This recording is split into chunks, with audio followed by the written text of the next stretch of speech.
Bonjour, je m'appelle Raymond Demey et je suis diseur de bonne aventure. Je suis également analyste existentiel et life coach. C'est la 7e fois que je m'adresse à vous pour vous parler de mon art, la Mancie.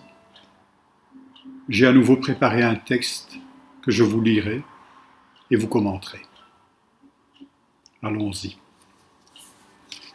Souvenons-nous pourquoi j'insiste tellement sur la distinction à faire entre le je et le moi, entre Ulysse et sa Pénélope, entre la psyché et son âme. C'est parce que la mauvaise aventure que viennent me raconter mes clients est le plus souvent celle qui a été contée à leur je, à Ulysse, à leur psyché, par leur environnement humain, les parents, les enseignants, les amis, les relations, et par l'ambiance socioculturelle dans laquelle ils ont baigné depuis leur plus tendre enfance. Cette mauvaise aventure, ce conte, a fini par se muer en un scénario de vie répétitif, un scénario souvent peu satisfaisant parce qu'essentiellement défensif, qui sert surtout à se protéger et ne contient souvent pas de quoi nous préparer une riante destinée. Mais il contient en revanche un avenir prévisible, pour nous-mêmes et par les autres. Tu es tel qu'on t'a fait, comme on t'a formaté, avec ton caractère, ta classe sociale, ton niveau d'études, etc., gravé comme un code-barre à un endroit inaccessible de ton organisme, le sociologue Bourdieu l'avait bien compris. En fait, notre style de vie, selon cet autre grand diseur de bonne aventure qu'était Adler,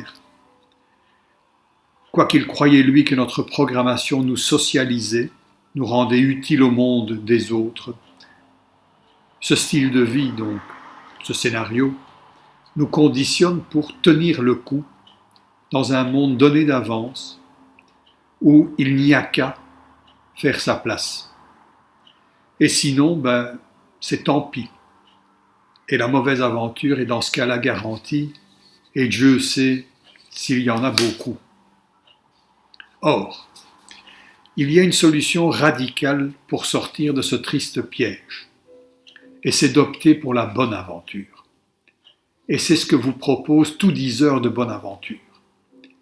Et cela implique pour le je de redevenir un digne représentant du moi, pour Ulysse d'écouter sa petite voix intérieure et de se porter à la recherche et à la rencontre de sa Pénélope, et pour la psyché de se mettre à réfléchir bellement tous les aspects de son âme, n'en oubliant aucun. Parce que le moi, Pénélope et l'âme sont les réels compteurs de notre bonne aventure, d'une aventure alternative à celle qui nous a été donnée par défaut, c'est-à-dire à défaut d'une autre, à défaut de la vraie, à défaut de la nôtre. Ainsi, si je se remet au service du moi, si Ulysse et Pénélope se retrouvent, et si Psyché devient la lune de sa terre fertile, de son âme, elle change de destinée et se met à filer la bonne aventure. Ce qui n'est en aucun cas une promesse d'une facile aventure, mais d'une palpitante aventure de vie qui vaut la peine d'être vécue, de ce que j'appelle une bonne aventure. Puis j'avais commencé à conter l'aventure de la jolie Psyché et de son amant Eros, le dieu ailé, et on en était arrivé au désespoir de Psyché qui annonçait les prémices de la bien mauvaise aventure de cette jolie jeune femme. Autrement dit, elle va en baver. Elle va souffrir d'avoir aimé et de devoir vivre désormais sans cet amour. Mais d'abord, pourquoi donc Eros ne veut-il pas être vu par Psyché ? Je vous avais donné une réponse possible. Parce qu'il fait partie d'elle et qu'il ne peut être vu séparé d'elle. Eros, c'est Psyché. C'est son aspect masculin. c'est sa polarité, c'est le yang de son yin, c'est la main droite qui lave la gauche, c'est l'autre hémisphère de son cerveau, c'est son animus, c'est sa moitié, c'est son ami, au choix, comme on voudra l'appeler. Une autre bonne raison est donnée par le mythe de Psyché, et nous dit qu'Eros est un dieu, une entité spirituelle, immortelle, tandis que Psyché est une humaine, une entité matérielle et mortelle, et que les deux ne peuvent se rencontrer parce que les dieux s'y opposent. On y reviendra. Et les humains aussi s'y opposent. Il suffit de regarder la réaction jalouse et suspicieuse des deux sœurs de Psyché pour s'en rendre compte. Et pourtant, le couple Eros-Psyché, qui réunit spiritualité et matérialité, réalisera son union qui sera reconnue par les dieux en fin de compte. Mais au terme de pas mal de tribulations, de souffrances, de recherches, de combats. Et oui, réunifier son âme, devenir soi-même, réunir Ulysse et Pénélope semble être à ce prix. Psyché et Eros devront souffrir. Psyché devra même mourir d'aimer. On en reparlera. Ulysse est condamné à une longue errance avant de retrouver sa Pénélope. Ses aventures sont détaillées par l'excellent diseur de Bonaventure qui était Homère dans l'Odyssée. Et cela tandis que Pénélope, elle, a dû résister nuit après nuit aux assauts d'autres prétendants, car une âme libre est bonne à prendre, bonne à se faire envoûter, à se retrouver ensorcelée, prisonnière d'un triste sort le plus souvent. Et je suis moi ne se dit souvent qu'au terme d'une longue démarche. Intégrer le je, le petit ego au moi, et ainsi le supprimer, comme nous disent certains maîtres orientaux, est une démarche qui dure parfois toute une vie. En fait, on y est tout de suite. Et comme le feu, une fois qu'on l'a trouvé, il faut l'entretenir, le nourrir, sinon il s'éteint.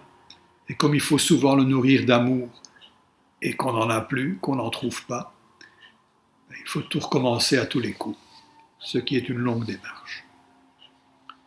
Le jeu et son scénario, Psyché et sa souffrance incessante, Ulysse et ses aventures, on les connaît. Tout comme on connaît le style de vie et le scénario de vie des gens. Il s'agit de données observables.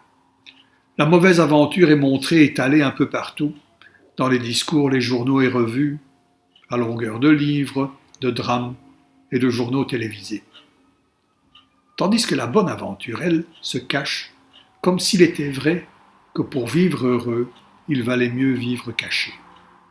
On va y revenir. Mais ce qu'on tente le plus souvent de taire, de glisser sous le paillasson, c'est le moi, c'est l'âme, et c'est la brave Pénélope, alors qu'elle tisse toutes les nuits inlassablement la destinée de son Ulysse pour détruire sa trame au matin, puisqu'il n'est toujours pas rentré.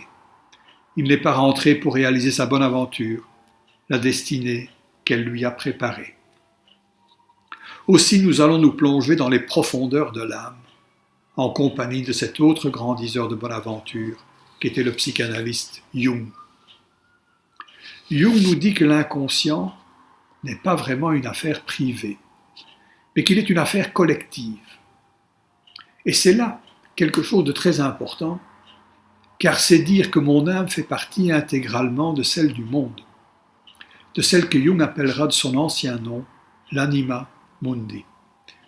Et nous voilà du coup mis au monde une seconde fois, lorsque nous tentons l'aventure de retrouver notre âme personnelle dans un fouillis invraisemblable d'archétypes, parfois d'archésaltypes, dont il convient de se méfier.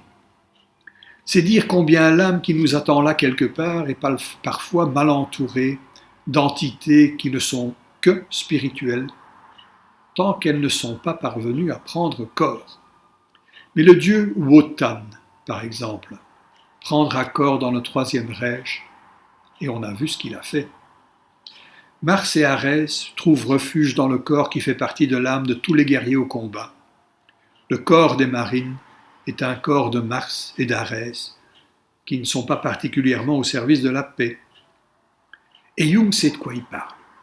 Il a pu observer depuis sa Suisse neutre, mais concernée, inquiète, la guerre qui se tramait, puis qui a enflammé le monde entier, qui a mis l'anima mundi à feu et à sang. Notre âme individuelle est donc un petit morceau du monde, de l'âme du monde, de l'anima mundi. L'écologie actuelle n'a rien inventé en le disant. Les anciens le prétendaient déjà. Et cet anima mundi est un monde vivant, un monde animé. C'est là une pensée animiste qui gagne de plus en plus de terrain, par exemple avec l'hypothèse Gaïa de Lovelock. Une manière intéressante de considérer ce dont nous faisons intégralement partie, et ce que certains se permettent de saccager de manière intéressée, et qui plus est, en notre nom. Et voilà du coup citer le nom de cette instance immanente dont nous participons tous, le nom de Dieu avec un petit d qui nous unit tous, où que nous soyons sur terre. Je vous parle d'un Dieu qui n'est pas celui d'une religion, parce que mon art de mancien est également appelé divinatoire, comme si parfois on y avait affaire à une force supérieure. Et c'est bien le cas, car il y est question de l'âme d'un chacun qui fait partie de l'anima mundi, d'une instance supérieure nous incluant tous, depuis toujours et pour toujours. À la prochaine.